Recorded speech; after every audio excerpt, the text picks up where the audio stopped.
Assalamu alaikum wa rahmatullahi wa barakatuh, and welcome to this session in the Muslimah Writers Online Summit. This session is very special. It's special to me and it's special in general because it is with none other than the author of one of the best books of seerah to come out for children, Khadijah. It's published by Learning Roots, and the author is none other than speaker and student of knowledge, Fatima Barkatulla. Fatima, welcome to the summit. Assalamu alaikum wa rahmatullahi wa barakatuh. Alaikum assalam wa rahmatullahi wa barakatuh. I'm really happy that I could participate. I'm so excited to have you taking part in this summit because I've known you for so many years as a speaker and as a writer of articles. And now there is a beautiful, beautiful book authored by yourself. And so I really want to kind of go there with you and find out about how that came about, the transition from sort of doing speaking and learning and writing articles to actually writing, you know, pretty much a mini novel, but a historical non-fiction mini novel. So mashallah, tell us how that began. So alhamdulillah, I've got a copy of my book here. So this is the book Khadijah, Mother of History's Greatest Nation, and it's the first book that that's been published that I've written. I guess, like, as you know, I've always been interested in, and I've always been writing since I did GCSE English and I got an A star, and then I did A-level English, and so I was always really interested in language, literature, reading, and I guess when I was a student in Egypt, after I came back from Egypt, there were things that politically used to bother me, or I used to see in the Muslim community that I would like to educate people about. And that's what really drove me at first to start writing and seeking to get things that I've written out there in a bigger way. And so I think the first magazine or publication in which anything I'd ever written was published was actually Juma magazine. And I just remember that feeling, it was an article about Arabic language. And this is in the 90s, late 90s. And I was like really passionate about the Arabic language and motivating people to start learning it, the Muslim community in particular, of course. And so I put this article out there, and I got such a positive response from it. And this is like when the internet was starting out, really getting out there. And so people were sharing the article as well, because it was online as well. And I guess I got the buzz, from feeling that words that I had written could have an impact. And I think that's where it really started. And after that, before the Khadijah book, I'd written a children's book and sent it to a publishing company and a Muslim publisher. And I remember I put so much effort into making it, like putting it in a nice display folder, very expensive, and really making it look good. But I got a rejection letter, and I remember that feeling, of all the effort that I put, and the book had been rejected. And instead of feeling kind of like, this is not for me, I realized that perhaps there was something I needed to learn, perhaps it was a case of, I need to get better at this. And so I guess once my children came along, I was really immersed in the world of children's books and reading them. And, so I guess I started picking up some of the things that authors were doing that I had not yet learned. And so when this opportunity to write the book came along, in some ways I was kind of right in the right place at the right time, So that's really, like, I guess, a little introduction to the background. MashaAllah. I really, I like the idea of a rejection not Yeah. putting you off, but letting you know that there's something that you needed to learn. So in hindsight, what was it that you needed to learn? What was that first book about? We all want to know. It was a book about, you know, that famous story about the girl who whose mother was mixing milk with water. Yes. And selling it in the marketplace at the time of Umar radiallahu anhu. And my mom had told me that story when I was very young, and it really had an impact on me, in that the girl had been very truthful, and she had told her mom, you know, the Khalifa has said that we shouldn't mix milk with water and sell it in the marketplace because it's, you know, obviously it's fraudulent. It's a fraudulent way of making money. And her mother said, oh, the Khalifa is not here. The Khalifa is not here to see you. And the girl, she'd said, well, the Khalifa may not be here, but Allah is watching us, right? So that's like a summary of the story. And eventually, what happened, as you may know, is that the Khalifa, Umar radiallahu anhu, was actually standing outside their house because he used to do like a walkabout, you know, around Medina, and he'd actually overheard this conversation. And so the next day, he sent one of his sons to inquire about this girl, and he actually encouraged his son to marry her. So she ended up being the wife of, you know, what could be like the royal family, within the royal family of the time. Obviously, Umar wasn't like a king, but the Khalifa's son, she married the Khalifa's son. And this, I just remember it having such a huge impact on me as a child. I wanted to bring that story to Muslim children. I think what was wrong with the way I had written it is something that a lot of authors sometimes fall into, and that is, or wannabe authors anyway, is thinking that writing a children's book is really easy, you know. So I thought, it's a kid's book, you know. How hard can it be, right? Book. How hard can this be, right? Yes. So I told the story like a straight story, like straight up, you know. This is what it says. The hadith, that's what it is. Boom. Yeah, I told the story straight up, with very little kind of, with more telling than showing, right? See, I know these terms now, yes. But at the time, I didn't know about show, not tell, and you know, I didn't know about not being preachy in the way I'm writing, and I didn't know you shouldn't patronize children, you know, when you're writing for them and stuff like that.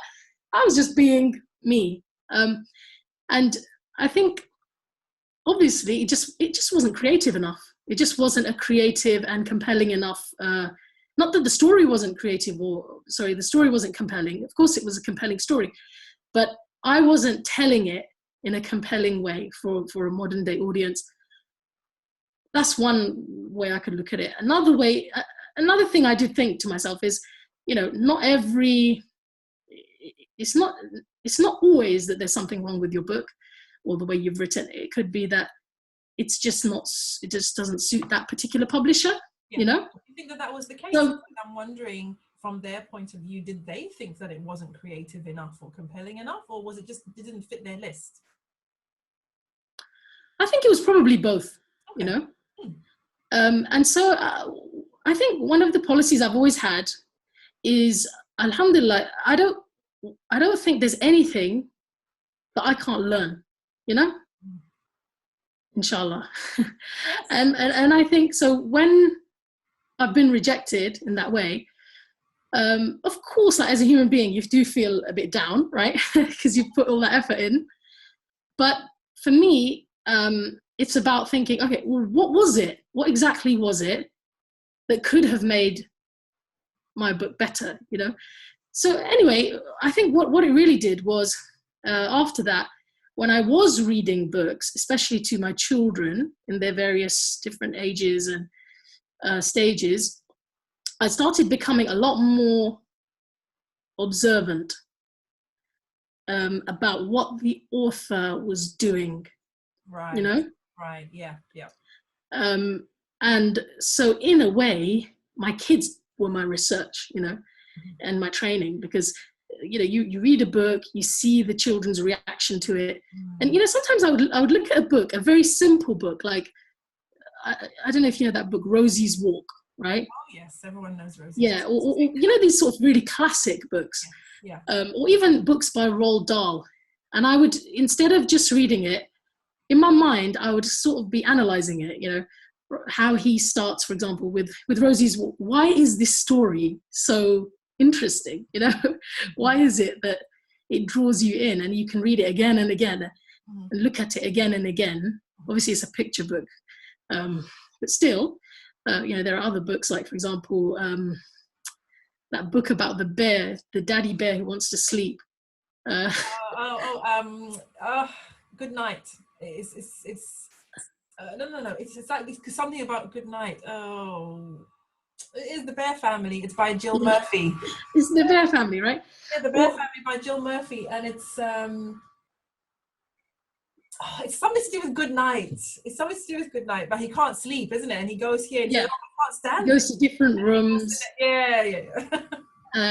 And sometimes you'd look at a book like that and you think there's actually quite a lot of repetition in it. There's quite a lot of what is it that makes it so charming, you know? And so I started really analyzing that, looking at the way, especially somebody like Roald Dahl, who my children were really into, how he started a book off. You know, what is it that he does right at the beginning? He sort of immediately starts making you interested in the characters, right? Yeah. He introduces the characters, and he doesn't mind being a little bit over the top with his descriptions, and that kind of draws you in and makes the character interesting. And the hero of the story is always somebody you can really identify with. Yeah. And you start feeling an affinity with straight away, right? So these sorts of little things I started noticing, and so without sort of going on a course or anything like that, I think it was more about becoming aware of what the experts are doing, what the really excellent authors are doing. In the process of reading, you're kind of like learning from them, aren't you? Yeah, but I must say it was not until I had to really do it myself that I really developed my ability to write. And that might sound quite strange, because probably a lot of authors have books that they've, or want to be authors, have written a book and they've got a manuscript and they're looking for a publisher. For me, it didn't work like that. I was a student of knowledge, and the publishing company, Learning Roots, they were looking for an author or potential writers who obviously were native English writers who had skill when it came to writing and flair, but at the same time also had the ability to research in Arabic and research Islamic history and had Islamic knowledge. Right, yes. So that was quite interesting, but yeah, all those things kind of came together. And they approached me. They actually approached me and asked me, would you be interested in some books that we're looking at, and we need somebody with this kind of background. Perhaps you could send us a little, and when I showed interest, they asked me for a synopsis and just like a little bit of an extract of the style of writing that I would write a historical book that was aimed at children in. And I remember even though I was like right in the middle of some exams or some busy period, I think when you are a creative or artistic person, right, and even if you might be doing very academic work or very kind of right brain, is that what it's called, work, that left brain stuff, right, it's just there, it's simmering right underneath, just waiting to get out. And so when the publishing company asked me for an extract of a scene from the life of any of the Sahaba that I wanted, I just kind of really relished it, really enjoyed writing this 1 or 2 pages of, how I would show, for example, a scene from the life of Omar or one of the Sahaba. And it was like, for me, it was like a movie. It was like going back in time to my own childhood and what appealed to me. And bringing these amazing personalities and characters to life, you know, in a way that I had sort of wished that I had had when I was younger, but I hadn't really found, you know.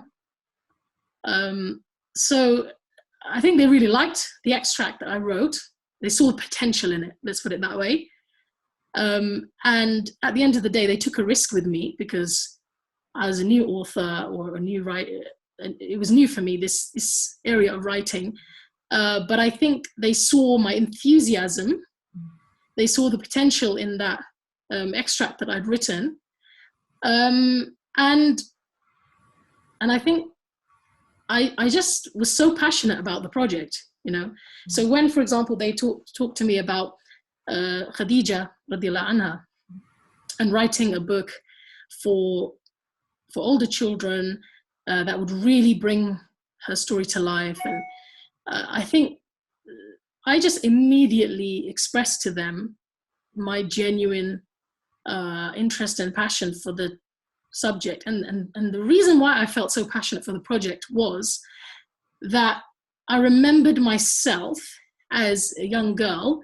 My dad, you know, I grew up in a religious family. My dad, he used to buy any books he could for us, you know, any Islamic and especially English books that he could find, because obviously we were growing up in Britain, and he wanted us to really connect. And I remember this book about the life of Fatima that he bought me as a child. And I was so excited because my name is Fatima, you know, and as a child, you just feel so connected to people of the past with your name. And I remember reading that book. And I don't think the author intended this, but I felt quite depressed at the end of the story, you know. Oh. Yeah, I did. I remember that. I distinctly remember feeling quite down, like her life was very sad to me, you know. Or the way it had been presented was very sad, right? Yeah. And also I remember thinking afterwards, you know, I've got to be really austere. I've got to be really, you know, I wanted to be like her. But then later on, as I, you know, started researching and reading more, and as I gained more knowledge, I realized that actually it's not really the story, it's the way the story has been told, you know. And I think one of the things I've always felt is that, especially for children, Muslim authors tend not to, or until very recently, they've tended not to really think about the experience of the reader, you know, the emotions of the reader. Is very much about imparting facts, imparting information, right? And as human beings, we are not just vessels of, you know, information gathering, and especially for children. As a child, when you're reading a book, and you know this because, you know, I've read some of your books, mashallah, and I can see that you're very conscious of this. As a child, you're actually building your whole identity. You're reading these books and you're looking for things that actually help form who you are, you know, and who you end up being, or help form your ideas, your beliefs, your understanding of what your community is, right? And where your status is and position is in this world that you found yourself in, right? So I thought to myself, this is a really great opportunity for me to bring that kind of awareness that I had of the fact that, you know, I really care about the way my reader feels, bringing that to the story of Khadijah. And, you know, I don't know if you want to call it overconfidence or, like I said, I just felt like I was at the right place at the right time. And I was like, this is mine. This is, you know, I'm owning this.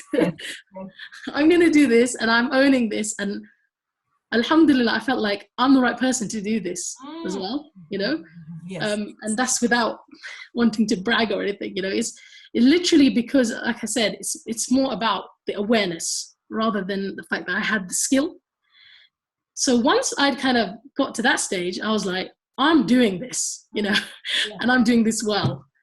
And so I'm going to have to, I had to put my focus, my time, and I think like a lot of kind of energy and again, focus into doing this right, you know. It was really important to me. And I'm really blessed that, alhamdulillah, the publisher and the brother in particular, the editor, who worked with me, and we worked completely mobile, you know, so a bit like this, I guess, or online. And that's the amazing thing about the world now, you know. You can literally work online.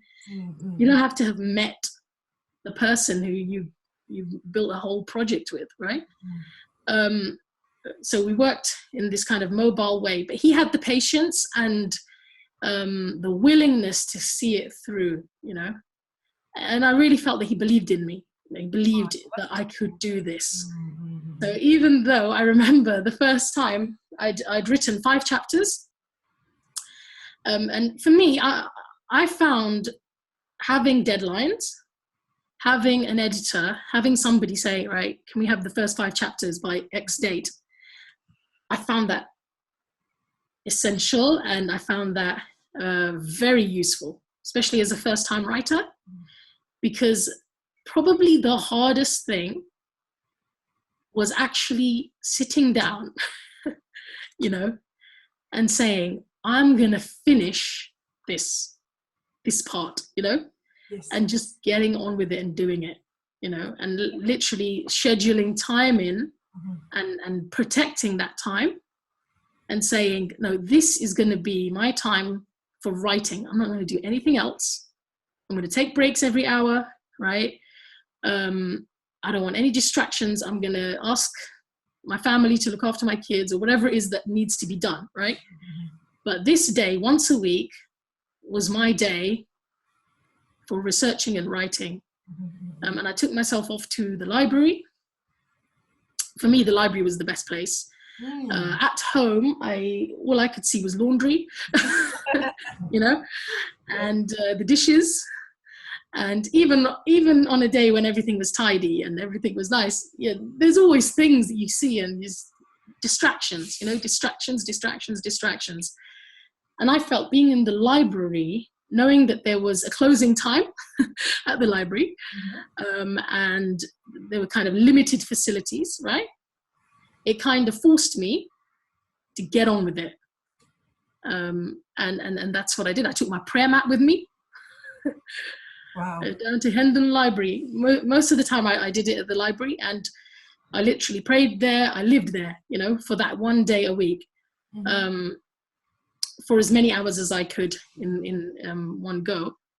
And when I had submitted those first 5 chapters and then started working on the next 5, that was just a way for me to get started, to be honest. You know, it wasn't really like, these are going to be the perfect 5 chapters. Yeah. I just felt, you've just got to get started. You've got to go. Yes, and then first draft out of the right. Otherwise, and I remember when I got the feedback, from the publisher, and he recorded his feedback, you know, like on some online software, and he recorded the text and him kind of talking about each part of it, right? And the criticism were quite, you know, intense. Let's put it that way. Yeah. Okay, right. Obviously, he did it in a nice way, but he was basically telling me I had to do it all again. You know, literally, right? Wow. As far as I was concerned. From what viewpoint? Language or structure, or what was it based on? I think the thing that he loved was, I don't know. I think because I've growing up, I was very into film, right? So I have a very kind of I don't know what the word is, cinematic way of looking at stories, right? So when I'm writing a book, I'm thinking of the opening scene, right? You know, I'm thinking of it as a movie. I just can't help it. That's just the way I look at the story, right? What is the first scene, and who walks onto the stage, and you know. So I think he really loved the way I was able to do that, you know. For him, the main criticisms were things like telling, not showing, right? So he was really telling me, look, you need to develop this, the ability to say all of that without spelling it all out like that, right? Yes. You need to be able to allow the person who's reading to be in the scene, you know, to be there, to feel it, to smell it, rather than being told that this was over there and that was over there. Do you know what I mean? Like, so obviously, like, subconsciously I knew that, but sometimes having that external person, you know, that third person, just come in there and say, look, that's what you're doing that isn't working, you know? And if you could change that, that would really help. Yeah. That would change the whole thing. And things like not being patronizing to younger people. Things like, I remember one of the things that he said to me was, when I was describing the Prophet sallallahu alaihi wasallam's wedding, his marriage to Khadijah, he felt that that section or that whole kind of chapter was a bit too rushed, you know. He wanted the love to really come out. He wanted the reader to really, and I think sometimes as a writer, when you're so immersed in the project, you know, you can't see the wood for the trees. You know, it's so kind of you're so immersed in looking at the finer details that sometimes you need somebody to be like sitting back and reading it to kind of tell you what is the experience like of reading it, rather than as a reader, rather than the mechanics of it, you know.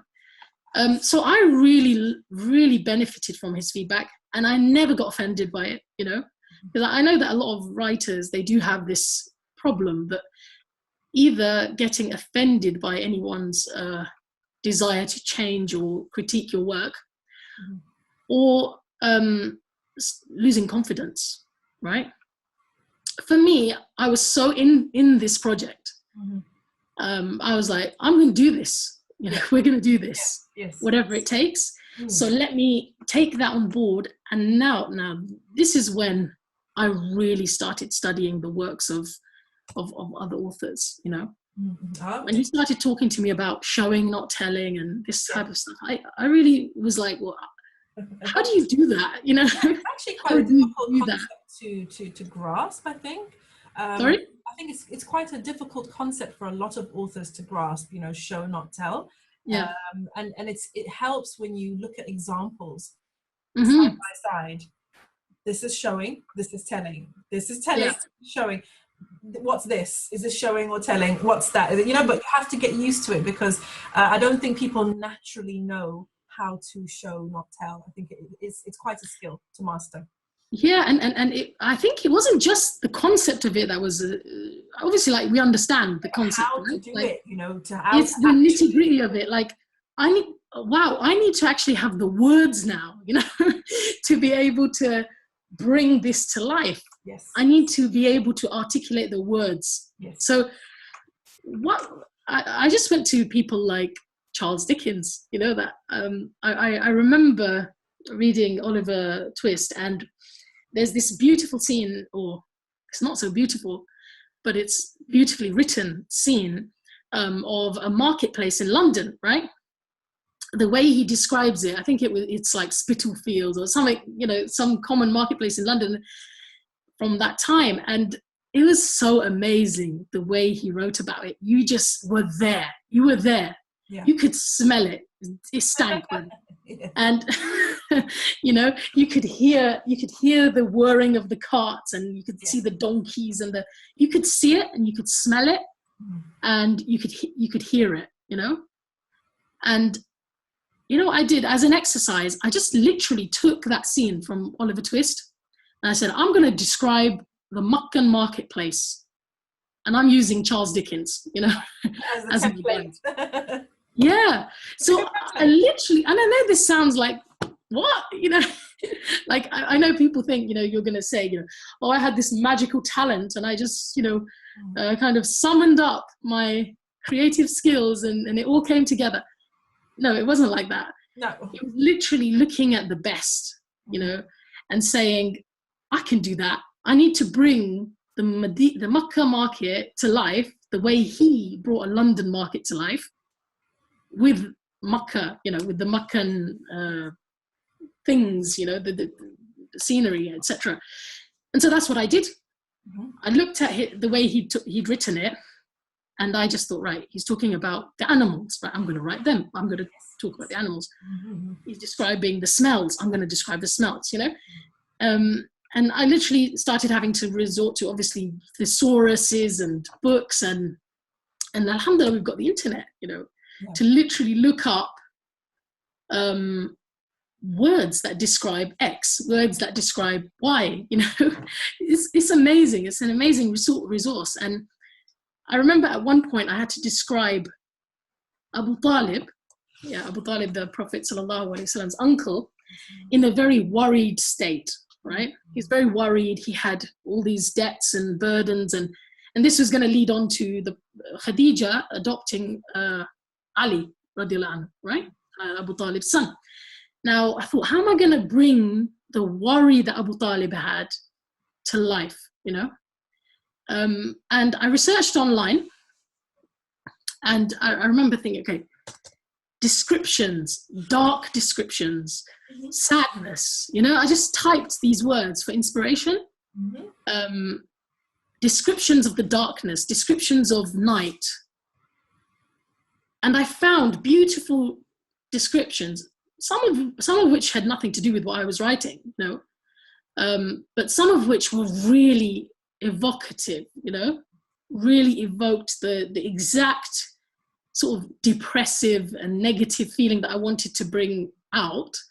And I remember learning from the writing of so many other people, you know, online,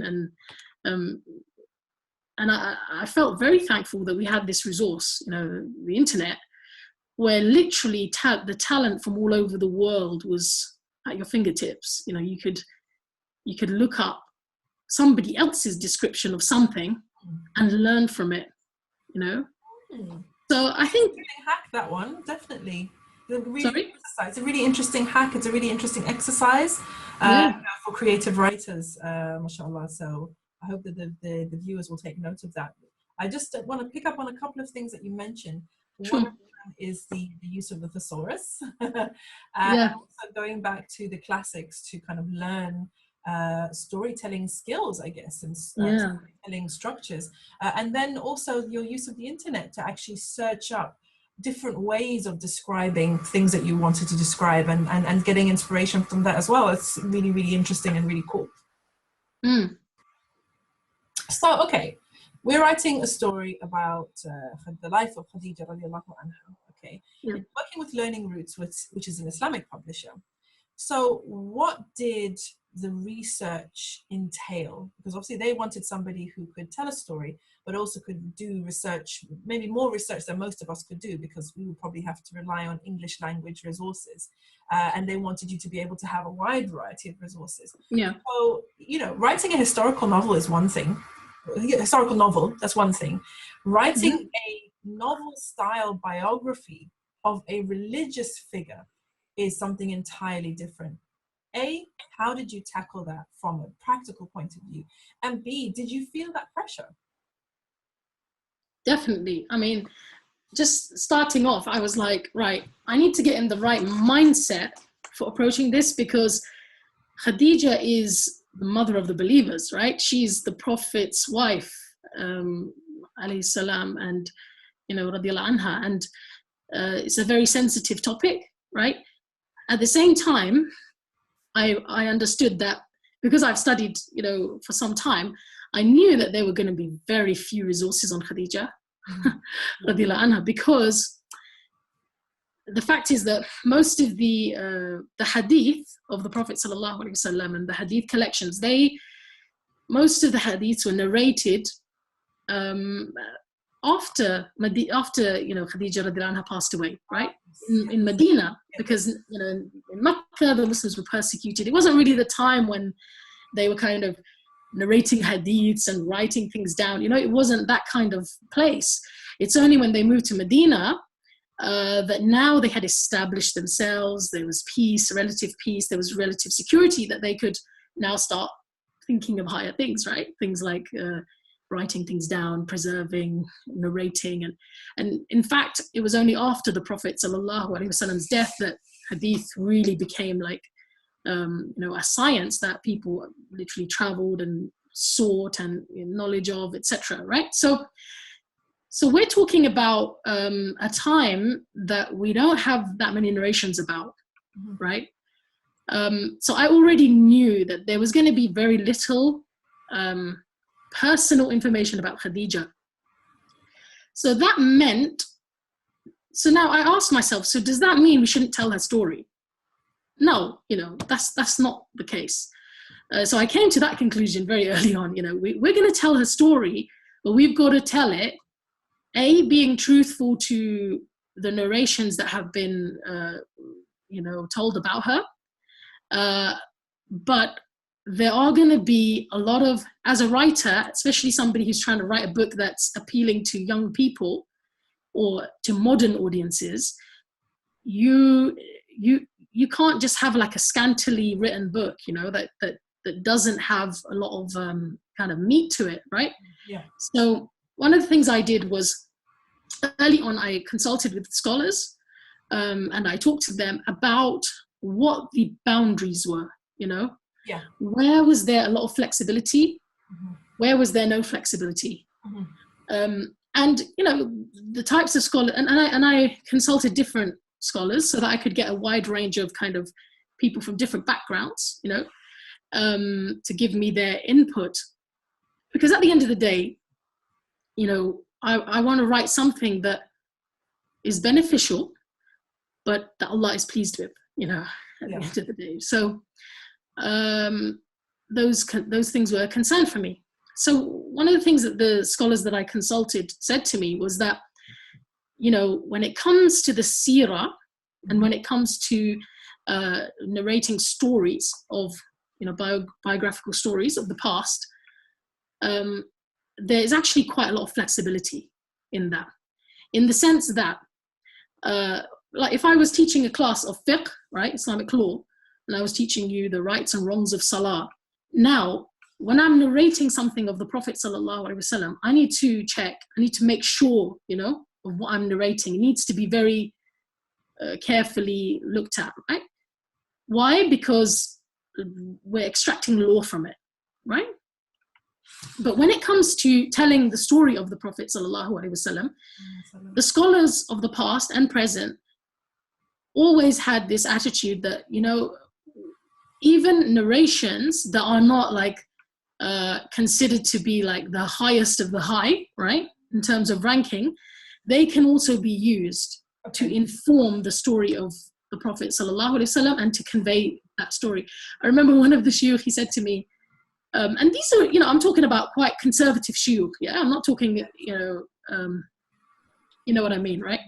And they're pretty conservative shuyukh, and yet they were saying to me, you know what, Sister Fatima, they were saying, there was a brother who tried to write a book called Sahih as-Sirah, right? Only the most authentic narrations, right? Like Bukhari level, right? Yeah. The Sirah, and he said it was like a little pamphlet, right? It was a tiny little booklet. Wow. And the Sheikh was saying that is a disservice to the life of the greatest man who ever lived, Yes, yeah. Because another misconception that people have is that if a hadith is not to the highest level of sahih, then it means that it's not true, that there's no truth in it. Yes. That's actually not the case. That's not the case.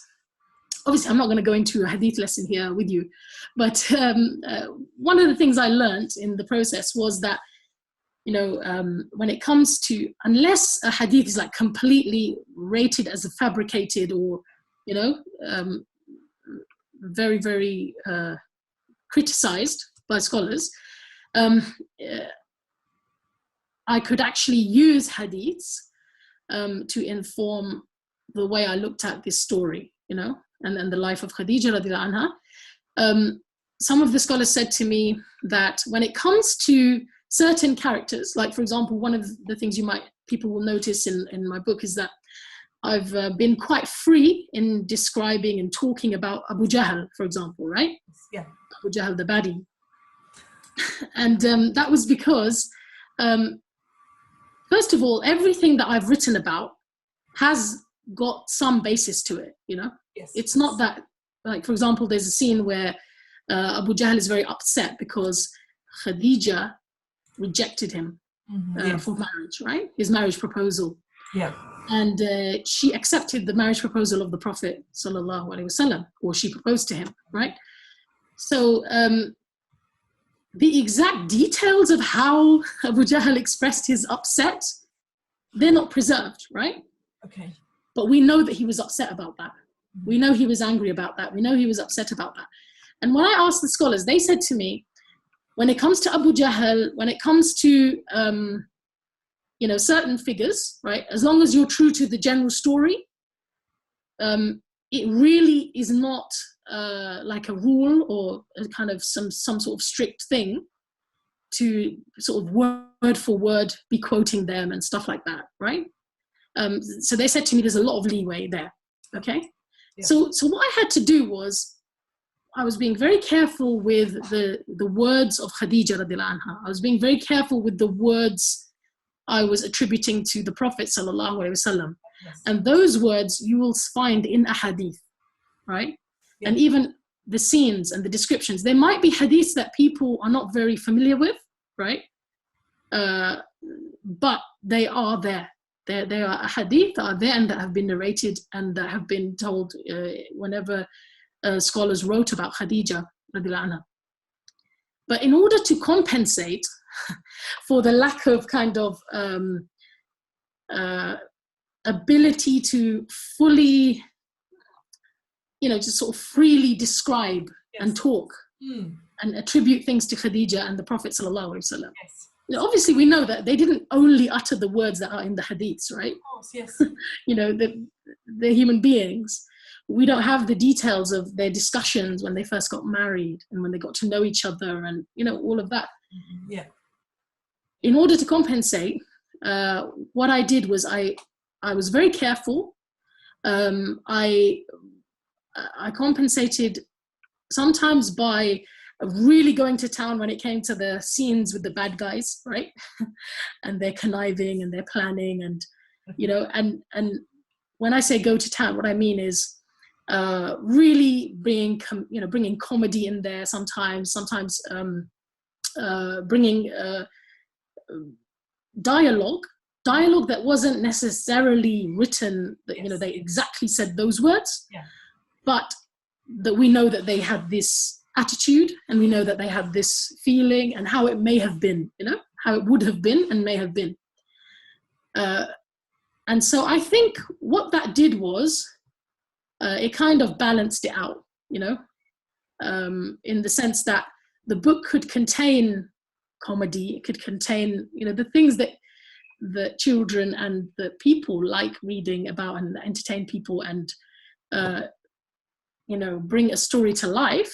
Yes. But at the same time, I could be as careful as possible when it came to the person of the Prophet sallallahu alaihi wasallam and Khadijah.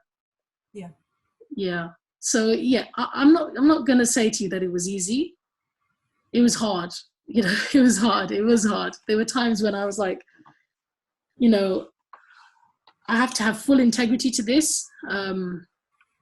And at the same time, I want to bring this to life, you know. It's kind of like a tension there, isn't it, really, between sort of the bringing to life and the creativity and then the necessary restrictions, because it is what it is. It's a historical biography of a religious figure, as you said. Yeah. And you don't want to kind of go beyond the bounds or say stuff that's not true. So that must have been quite a difficult, almost like a balancing act, really. between those. Yeah, but I think what helped was the fact that even after it was written, that it was sent to scholars, you know. That gives you peace of mind, doesn't it, at the end of the day? Because yeah, they don't like something, they're just going to say, no, you can't do that. Yeah. And to be honest, I found that scholars, especially in the West, who looked at the manuscript, they were actually very happy with it. They were very happy. They were very positive about it because they understood the psychology of the children who would be reading this book, right? And they understood that children's book genre in a way, or the whole idea of children's books and kind of what children look for in books. And I'm sure they were over the moon to see an Islamic figure authentically represented for that age group and for that genre, mashallah. I'm sure they would have seen the value of that straight away. Yeah, absolutely. So, alhamdulillah, I think I made a lot of dua, during the writing process. There were times when my mind was empty, it's the only way to describe it. Yeah. As to how I could articulate or bring out certain things, and I must say I didn't feel free.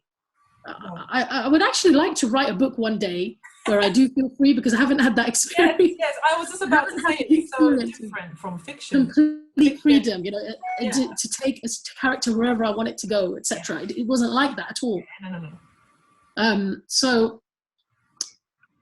So there was that kind of feeling of lack of freedom in some senses, but at the same time there was this excitement I had, because what I did was I over-researched the topic, right? So I researched, and I think that's what you've got to do when you're... Yes. You need all the details. You've got to over-research, like everything, their family, their history, like who was the extended family. I was drawing out, Na'ima, like maps of the family, of how Khadijah was linked to different people, because these things they don't come to our mind. They don't come to us naturally. But at that time, people knew how they were connected, right? Yes. So people were family sometimes, and we don't realize it, because it's not explicitly stated. So what I did was I mapped it out. And so I realized, so such and such was quite close to Khadijah. Khadijah had a nephew. She had, so she had all these different people. And she had servants in her house. And what would that have been like? And so I actually, sometimes I would literally be sitting in the library, closing my eyes, and putting myself in that situation. Yes. And was like, what was Khadijah's house like? Like we sometimes think of people as a certain way, simply because it's been told to us that way, because we haven't ever tried to empathize and think. But I realized Khadijah actually had quite a busy house. She had a lot of servants, She had, she wasn't like a businesswoman in the sense that we might think, like waking up in the morning, putting a suit on and going out, She was, I had to literally get rid of any, preconceptions and conditioning, and as much as possible, and try to put myself in that situation, in that time. In some ways I probably drew from my own knowledge of societies like my own parents' country, India,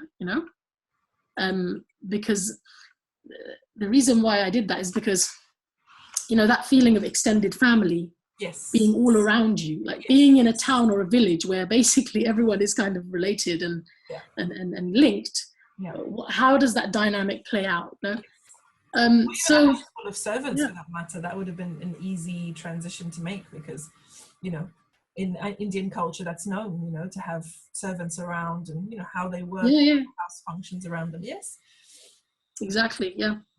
So I think every author draws from their own history as well, and their own knowledge of their cultures and other cultures, their travels. Definitely. So I think probably living in Egypt probably helped as well, having lived in Egypt and knowing what a dusty desert town would be like, all those kind of things. I guess it it all came together. But I think the thing I was excited about was that I didn't feel this story had been told to that younger audience with excitement, with you know, enthusiasm, with passion, you know. Yeah. People knew the dry facts, but often they had not ever considered the fact that Khadijah, you know, Khadijah's story with the Prophet ﷺ was a love story as well, you know. It was a marriage. It was the thing. I mean, I think I just began loving Khadijah radiallahu anha so much more, you know, during this process, because I was sitting there in the library in London and I was thinking, wow, like I am part of Khadijah's legacy, you know, like me and you sitting in London, thousands of miles away from where Khadijah was. Yeah. And it just really brought home to me the fact that she'd worked so hard all her life for something that within her lifetime she didn't see the full fruits of. Wow. Do you know what I mean? Yeah. And that was really powerful, Okay. because I was like, oh, if only Khadijah could have seen, you know, if only she could have seen. Like, it was just a few years later that, subhanallah, you know, she passed away at a time when, you know, they'd just been very badly persecuted and boycotted, and it was a complete social boycott. And I just thought, subhanAllah, imagine going from being that celebrity, you know, that woman of high regard who everyone's proposing to, and, you know, to then suddenly being almost expelled from your house, and being like public enemy number one, right? Yeah. So I think it really increased my love for Khadijah radiallahu anha, for the Prophet sallallahu alaihi wasallam, and I really wanted to convey their story and their, hopefully, I think, the way they would want their story to be known, you know. That is, I don't know, that's a bit of a big claim. Yeah, I think that's a really but that was my intention. Well, it's a beautiful intention, mashallah. It really, really is. And I think, you know, Allah blessed you with an opportunity to tell such a beautiful story in such a beautiful way. And obviously, you know, all the viewers can see why it came out the way that it did, mashallah, because of that love and that passion that you brought to the project. So may Allah give you all the barakah for that. Ameen, ameen, thumma ameen. And, you know, for me, it just makes me, it reminds me of the privilege of the writer to tell stories. You know, this is what we do. We tell stories, and if you're able to tell some of the most beautiful stories in a way that speaks to a new generation or a different age group or a new language even, it's such an amazing gift and such a precious gift, and really something to be grateful for. So I just want to thank you for sharing that with us today, that insight into the making of, you know, what is really, I'm sure, to be a classic, inshallah, for years and years and years to come. And may it weigh heavily in the scale of your good deeds and inspire our viewers to write and to tell stories, and to not be afraid to do the work of researching, you know, deep research, to be able to tell some of these stories in a beautiful way. And whether that research is fact-based, so it's based on fact, whether it's historical fact or whatever it is, but also the research on lifting their skill as writers and lifting their storytelling skills as writers to be able to tell the story in the very, very best way. And I'm certainly inspired, mashallah, and I'm sure all our viewers are as well. Alhamdulillah. And you know what, Na'ima, I've said this to you before, but I was really inspired by you, you know, as well. And seeing sisters like you having their books published and reading your books and just thinking, wow, you know, like having role models, you know, like that, I think it really helped. And I hope that when sisters who would like to be writers and who'd like to have their work published, when they see somebody like me, you know, who's had their first book published, or they see you, I hope that instead of feeling that we've got some talent that is unreachable, right?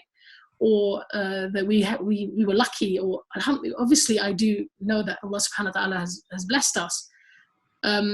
I hope that they would look at us and say, if they can do it, I can do it. You know, I can learn that. Yes. And so that's why I kind of am being as honest as I can be about the fact that I really don't feel that I was like the finished person, you know, in terms of as an author. I literally feel I learned how to be an author in the process. And I was really inspired by seeing other sisters having made it in that way and having their work out there. And I remember reading a book of yours, and which one was it? It was From Somalia with Love. From Somalia with Love, yeah, my first. Yeah, and I remember reading it and thinking, wow, you know, like as an author, apart from the fact you can tell that the author's enjoying what they've written, you know, they're almost celebrating a culture, celebrating a life and a culture. I just felt, wow, imagine feeling that you could positively influence the psychology of a young person, you know?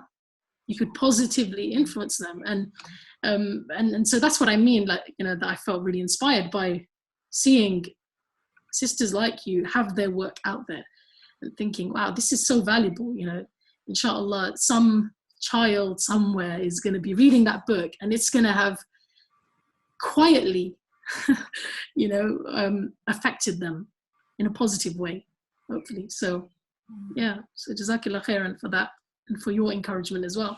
Alhamdulillah, may Allah accept it from all of us and, you know, put it in the scale of our deeds, of our good deeds on Yawm al-Qiyamah, inshallah. Fatima, tell our viewers where they can connect with you on social media. I know you're on all the platforms. Where's your favorite place to hang out online? You have to choose one. I think, you know, if you'd like to catch up with my latest talks and lectures and things, I think at the moment that's the place that I'm kind of trying to build at the moment, and that's on YouTube. So I have a YouTube channel, Fatima Barkatulla. You can just Google it. And so I'm slowly uploading, you know, my talks and lectures over the years, and hopefully that will, you know, benefit people. But yeah, generally speaking, Facebook is the place, I think. Yeah, well, excited about the YouTube channel, mashallah, and yes, we will connect with you on Facebook. And if you are watching this, you should be able to see all of Fatima Barkatullah's links below this, including the link to buy her beautiful book. Your home library and the library of your loved ones really is not complete without it, mashallah. So do get yourselves a copy and follow Fatima and learn with her, learn from her. And Fatima, I just want to say Jazakallah khairan for giving us your time today. I really, really appreciate it. It's been a really inspiring time, as always. So Jazakallah khairan, and have a wonderful rest of the day, inshallah. You too, inshallah. I hope everyone enjoys the rest of the summit and really that we get some great writers, you know, emerging from this space, inshallah. I have no doubt that we will, inshallah. Jazakallah kullu khair. Assalamu alaikum wa rahmatullahi wa barakatuh. Wa alaikum assalam wa rahmatullahi wa barakatuh.